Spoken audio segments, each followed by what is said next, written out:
Dégradation, donc, par l'agence Moody's, de la note de deux banques françaises, en l'occurrence le Crédit Agricole et la Société Générale. Pourquoi d'abord ?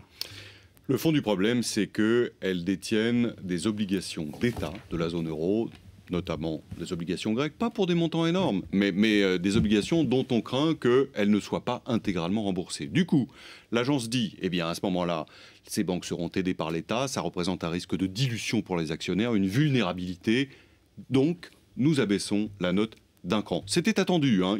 Moody devait s'exprimer avant demain, elle donne aujourd'hui son verdict.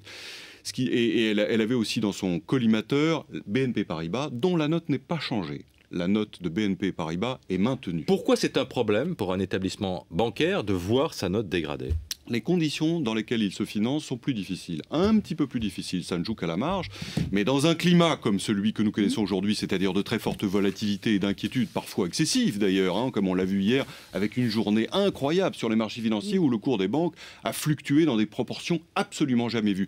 Eh bien, dans ce contexte-là, c'est vrai que c'est un élément d'inquiétude supplémentaire. C'est une façon de mettre fin aux rumeurs, de dire voilà, maintenant c'est officiel, il y a un problème pour ces banques-là. Oui, ça c'est le bon côté de la chose, si vous voulez, c'est que quand on reconnaît les problèmes, en général, on commence par les traiter. Et de ce point de vue, c'est vrai que cette dégradation pendait depuis quelques semaines. Elle est aujourd'hui dans les cours.